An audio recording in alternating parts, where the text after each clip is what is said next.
আসসালামু আলাইকুম। আশা করছি সবাই ভালো এবং সুস্থ রয়েছে। তোমাদের এর আগের ভিডিওতে আমি বলেছিলাম যে তোমাদের হচ্ছে কারিকুলাম পরিবর্তন হয়ে যাবে, কিন্তু কারিকুলাম ঠিক কবে পরিবর্তন হবে, কখন থেকে তোমরা নতুন কারিকুলাম বা আগের পাঠ্যসূচি পেয়ে যাবা, এইসব বিষয় থাকছে আজকের পর্বে। আজকের ভিডিওর মূল পর্বে যাওয়ার আগে তোমাদের কাছে আমার অনুরোধ থাকবে, যারা আমার ভিডিওটা এই মুহূর্তে দেখছো, যদি আমার চ্যানেলটা সাবস্ক্রাইব করে না থাকো অবশ্যই আমার চ্যানেলটা সাবস্ক্রাইব করে আমার পাশে থাকবা এবং সবার আগে ভিডিও পেতে বেল আইকন বাজিয়ে রাখবা। তো দেখো, আমাদের আজকের ভিডিওর মূল বিষয় হচ্ছে যে কবে থেকে কখন থেকে তোমাদের এই যে তোমরা এখন যে নতুন শিক্ষা কারিকুলামে রয়েছো কখন থেকে পরিবর্তন হবে। সরকার কি এখনই পরিবর্তন করে দিবে নাকি একটা নির্দিষ্ট সময় বেঁধে দিবে? যদি এখন পরিবর্তন করে দেয় তাহলে তোমাদের অনেক সমস্যা, কারণ তোমরা হচ্ছে 1 বছর পড়াশোনা করতেছো, তোমাদের কাছে মনে হবে যে এই সময়টাই বোধহয় নষ্ট হয়ে গেছে।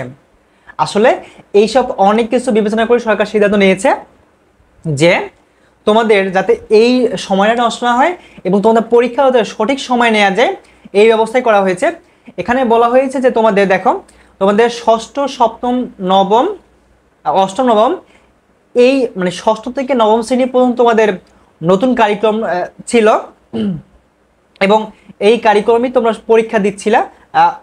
ইতিমধ্যে তোমরা মূল্যায়নও পরীক্ষা দিচ্ছ কিছু সংখ্যক। তবে তোমাদের জন্য সত্যি হলো দুঃখের বিষয়, বা এটা তোমাদের জন্য ব্যাড নিউজ হবে নাকি গুড নিউজ হবে তোমরা ভালো বুঝবে।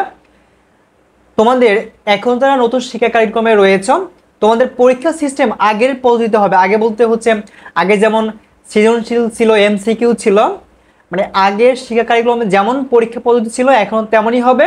কিন্তু দুঃখের বিষয় হচ্ছে তোমাদের এই বছর অর্থাৎ 2024 সালে যারা নতুন শিক্ষা কারিক্রমে রয়েছে তোমাদের এইটাই কন্টিনিউ করতে হবে। অর্থাৎ 2024 সালে যেই কারিক্রমে তোমরা পড়তেছো মানে 6 থেকে 9 পর্যন্ত তোমরা এই কারিক্রমেই পড়বা, কিন্তু 2025 সালে প্রথমেই তোমাদের হচ্ছে আগের কারিক্রম অর্থাৎ 2012 সাল থেকে যেই কারিক্রম ছিল ওই কারিক্রম তোমাদের দেওয়া হবে। এবং আরেকটা সব থেকে মজার বিষয় হচ্ছে যে তোমাদের যারা হচ্ছে 2026 সালে পরীক্ষা দিবা তোমাদের জন্য আরো অনেক বড় গুড নিউজ আছে। এটা হচ্ছে আমি পরবর্তী ভিডিওতে বলবো। এই পর্ব এখানেই শেষ করছি।